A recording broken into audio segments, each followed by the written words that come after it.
Okay, let's do it. Yeah. Hey, your first studio album of new material in 50 years. I can only imagine how excited you must be. Yeah, it's good. It's good. It's all go. We're all really excited. Steve and I, Steve Craddock and I. It's been a long time coming, and it's all happening, and it's doing quite well at the moment. So fingers crossed. Onwards and upwards. Did you ever doubt through the years that one day you would record a new album? Well, you always look forward to that. I'm a singer. I'm a recording artist, and I've been recording through the years. There's a lot of things that I've done that haven't been released due to various reasons. Music business, politics, and being without management and support systems and things like that. But that's never stopped me from being creative. So yeah. So So I've been creative all along, but it's taken a while for the world to catch up with me. now this record's out through Ear Music. Tell us how you got involved with them. Through my distributors, Absolute, who are distributing this album, and who also did the distribution for the Turning Tide album. Mm. It was supposed to be released through another label, and that fell through at the last minute. And it was John Waller at Absolute who introduced us to Max Vicaro at Ear Music, and who was like really, really enthusiastic about the music, as enthusiastic about the music as we were. And so that felt good. And so we went with Ear, and it was a good choice. The They've been reaction great. the reaction to the album's been incredible. Rave reviews, chart success even. Has it already gone beyond what you would have hoped the reaction would be? Well, no, I mean, it's doing great. We want a shit hot first class hit record. so it's doing good. We're on the way, but it'd be great to have a global success with this record, and it doesn't just turn out to be a promotional exercise. We couldn't possibly talk about this record without talking about the talents of Steve Craddock, who's came on board as producer. What did Steve bring to the table that made him the perfect producer for you? Well, Steve and I have been, we've known each other for some time. We first met in 1994, and so we've known each other for a long time, and we both have a lot of respect for Steve Marriott, Steve's, both of our love for Steve Marriott sort of brought us together, and they were really into Ocean Color Scene. Steve Craddock and Ocean Color Scene were really into all the music that we did in the 60s, and so that was the link that brought us together. And it didn't happen overnight. It takes a long time to get to know people and for things to manifest sometimes, So it took a while, but through the years of like a few disappointments and setbacks, we continued to keep our friendship alive. And Steve moved to a new house around 2016 and was putting his studio together, and decided to have a listen to the production demos that we started doing in the mid-90s, and thought they were great, and called me and asked me would I be up for continuing the project, which of course I was, because it was it's always devastating when you put a lot of energy into doing things and they don't get finished or they don't get released. So we decided to to get back into it, and we did, and we each brought material and ideas to the table, and the result is the New Adventures of P.P. Arnold. And Steve, obviously a big fan of your work, and it almost seems like he's approached the production of this album in the eyes of a fan. The sound harkens back at times to your classic work of the 60s, so he was obviously very aware of your musical history. Oh, well, definitely. Yeah. Excuse me, I'm just sort of one back here. Sure. Yeah, definitely. I mean, Steve was a fan of, I mean, as we all are, you know, I'm a child of the 60s, so, you know, we all love that music. We think that music was the best, you know, the sounds of the 60s and the 70s and, you know, and that whole soul thing, you know, American soul thing that really lit everybody up in the UK in the 60s. And I came to the UK during that period of that love of soul music. And I was an Ikeette with the Ike and Tina Turner Review. And I was invited by Mick Jagger and Andrew Oldham to stay in the UK and record on Andrew's immediate record label. So, yeah, so by me being an American singer but being produced in the UK, I have a kind of a unique sound. Even though I'm American, it has a UK vibe to it. And that helped to make, you know, that work that I did at that time, it stood out after all this time, you know, because it was quite a unique kind of production collaborations went down. So do you think Steve really did try to tap into that sound that you were already so well known? Yeah. Oh, definitely. You know, like he was very clued into what P.P. Arnold was all about, you know. And so he wanted to have that, you know, that root still there, but we also wanted to do things that would sort of like show development from that time until now as well. So, of course. So I think he's done a great job. Oh, he's done a magnificent job for sure. Since you and I last spoke, you've also, of course, had the release of the Turning Tide album, a wonderful bundle of previously unreleased tracks that have been locked away in the vaults for years. It must have been a great sense of relief to finally get those recordings out there. Well, yes, it was, because that was those recordings were that was the development that I was sort of going through at that time after Immediate. That was my next development, and it was never heard. Mm-hmm. So that music that was never heard was like a big kind of like hole in people understanding where I was going musically from that point. You know, because I had we had done like the sort of P.P. soul singer British production thing at Immediate, and with Barry and Eric, Barry Gibb and Eric Clapton, who were the producers, the main producers of that work.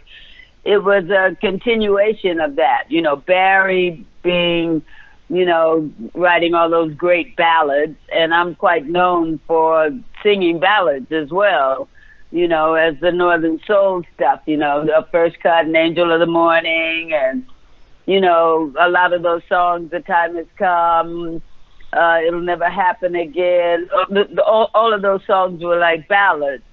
And so I like singing ballads, basically. So Barry, you know, those great songs, and then Eric came in and went a bit deeper. He got deeper into me than the other productions had gone, because he went back to my roots. And I had been on the road with him I was the opening act on Eric Clapton, Delaney, Bonnie and Friends tour, and so it was great being able to work with those American musicians who really understood that whole gospel kind of root that I had, and Eric took that and we recorded those great covers of the time that showed that side of me. And so then, after that, I was just all over the place, wasn't I? I mean, I worked with everybody.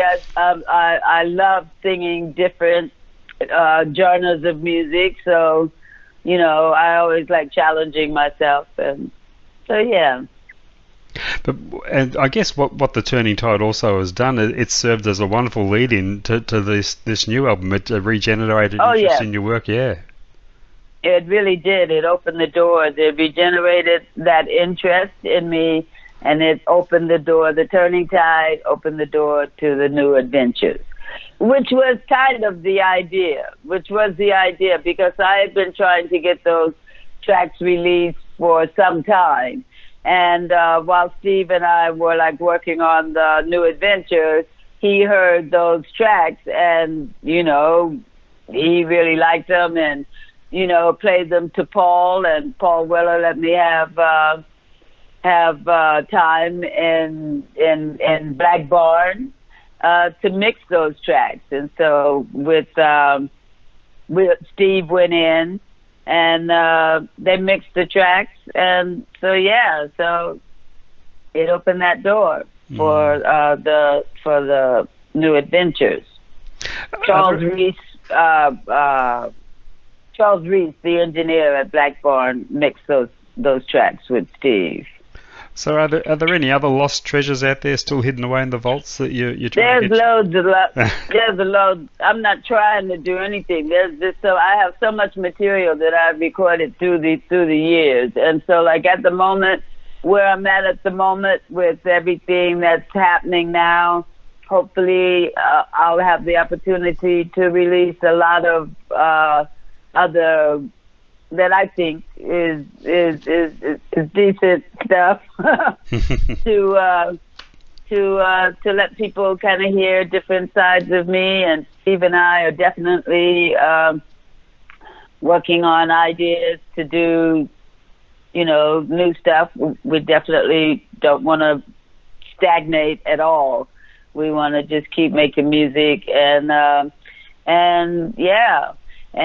perhaps end up doing most of my peers all sort of have recorded, hundreds of albums from between the 60s and now, where I only had those two records. I only had the not the Turning Tide, the First Lady and the Kafunta album. That's all the material from the 60s until I released the Turning Tide. That's all that I've released as a solo artist, So I guess it's been about quality and not quantity with me. But I'd like to really just keep recording as much as I can in the time that I have left in my career and in my life. And that's what I was born to do, and I'm really feeling blessed and really, grateful that I'm able to be doing it at this time in my life. Hey, just talking about some of the tracks on the record, your take on Bob Dylan's Last Thoughts on Woody Guthrie is one of the most wonderful things I've heard this year. Such an obscure piece of work from Dylan's catalogue. I'm just so curious to know the inspiration behind that and where the idea came from. Well, the idea came from Steve, of course, to do the track. And when I heard it, I had a Gil Scott-Heron Last Poet, inspiration to do it. And so that's where my sort of rap and expression of the piece came from. I thought of it as a good opportunity to do something really revolutionary and and you know, talk about the shit that's going on in the world today, you know, and just to be, you know, to show that side of me, because I am quite revolutionary when it comes down to it. I mean, I've had to be to have survived, you know, in this industry for 50 years, virtually alone as a female artist from South Central LA, to survive for this long, you know, for this much time. You know, I've had to be totally independent and move with the times and not be just stuck in some rut, really, that kind of happens. If you don't have your own ideas about things. Yeah. Was it recorded in one take, that track? I guess the best way to record a spoken word piece would to do it in one continuous take. Well, yeah, it was. I did it about 4 times, but yeah, it was like it was all the way through. It was not dropped in. You know, I did about 4 takes before. You know, I got familiar with the track. I mean, it's a 10-minute monologue. Yeah. And so, and I didn't really know. I knew bits of it, but I didn't know. You know, so to do something like that, you have to kind of get into it. You have to like try to understand what's being, you know, expressed, and so yeah, it took me about 4 takes to get it. But there were no drop-in, and, you know, there was just pieces of paper flying all around the studio. Where I was going from one page to the next, you know, just sort of like trying to keep a groove going. Yeah. The album includes a beautiful tribute to your daughter, I Will Always Remember You. Tell us about that song. It must have been an incredibly emotional experience writing and recording it. Well, I've written loads of things about Debbie. You know, she's a strong inspiration in my life. Today, as much as she was when she was here, as far as I'm concerned, she's still here because I know she's with me in spirit, and I personally believe that there's only life. So, yeah, so that tribute to Debbie, I wrote it a long time ago, and I had, you know, said to myself that the next time I have an opportunity to record a new album, I wanted that track to be on there, you know, because it's Debbie's life and the life of my children is what's kept me going, you know, really, you know, dealing with her loss and all the joy that she brought while she was here, and which is what that song is about. I wanted people that maybe, you know, people know that I've lost a daughter, but not many people knew her, you know, and so that song wasn't just about writing a sad song. It was about, you know, introducing the world to a beautiful soul that we lost, you know, at a young age. Yeah. You know, she was very young, and she was quite special. And so, yeah, so that song is about, you know, Debbie's character, you know, and yeah. And you recorded that track in the Cathedral, I believe.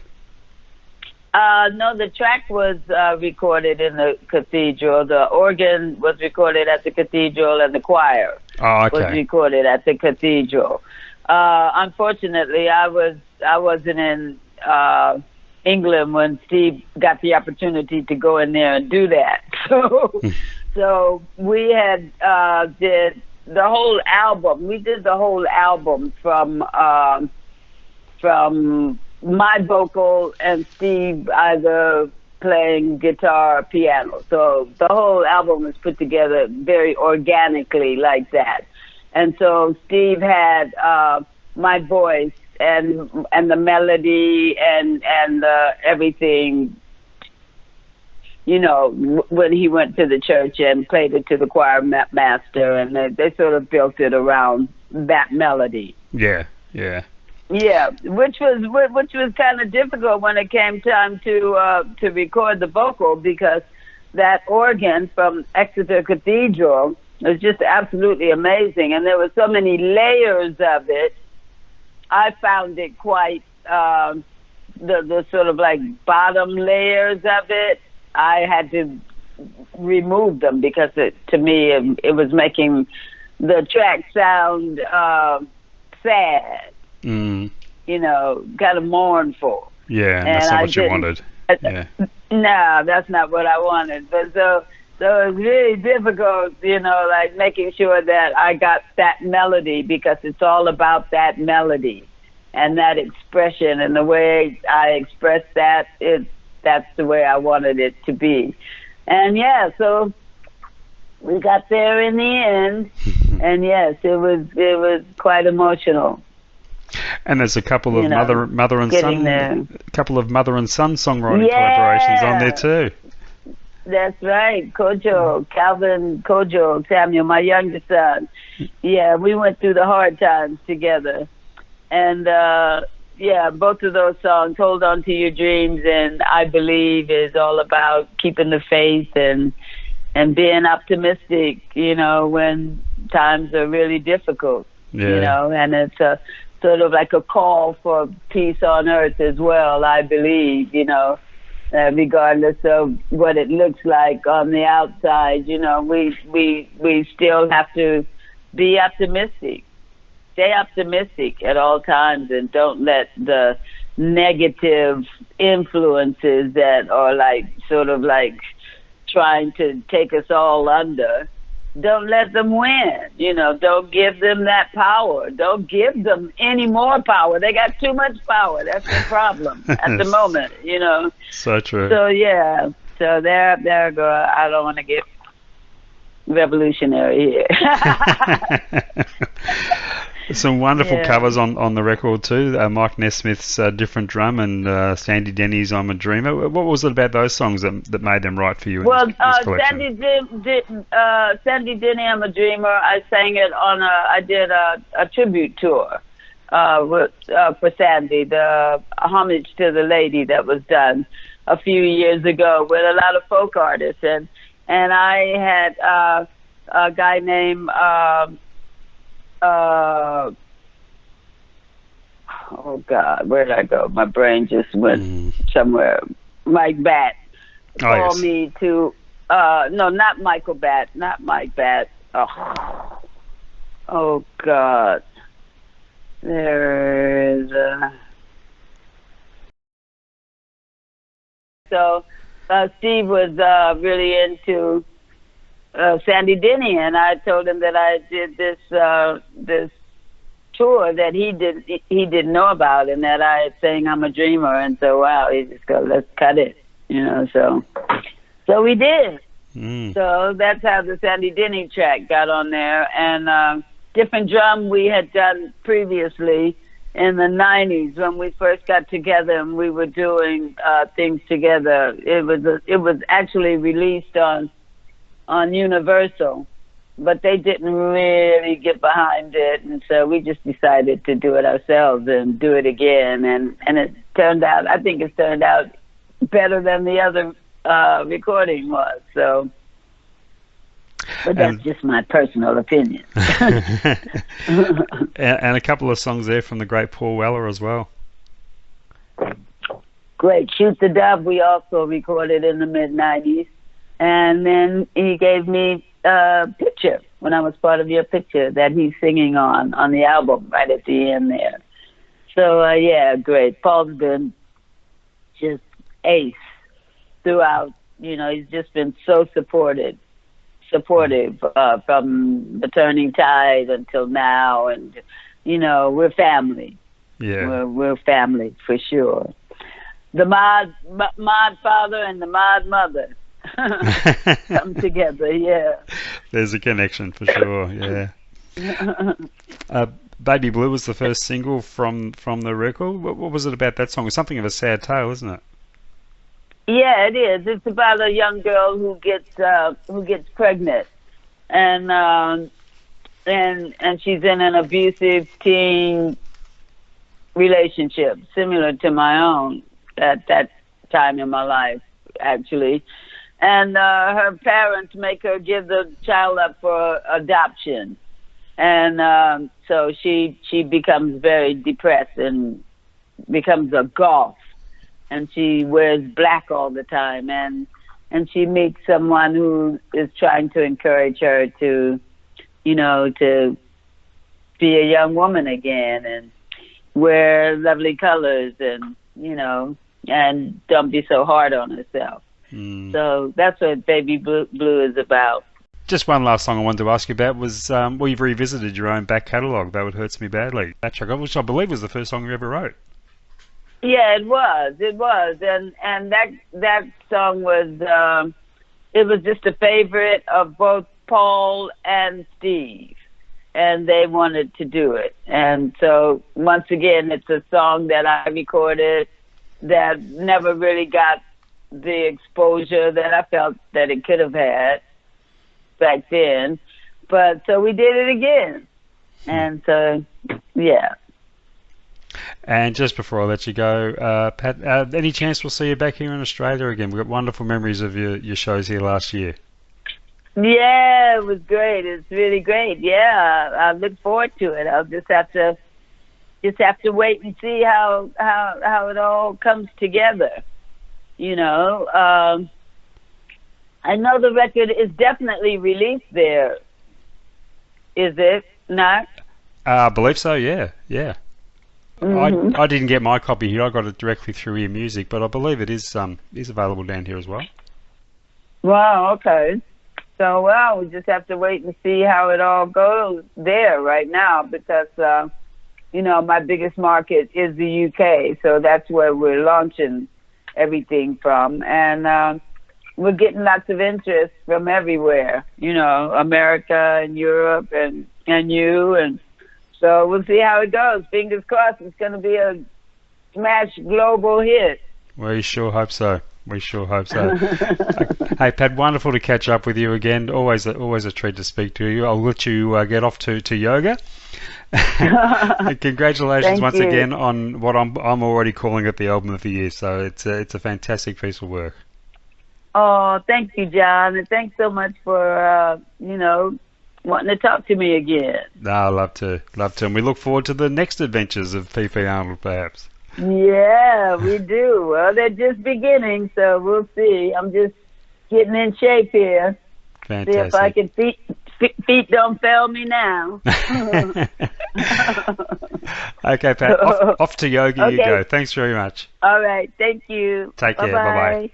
Have a nice day. Bye. You too. Oh, evening for you, isn't it? Yeah, it is. Okay. Yeah, dinner time. Okay.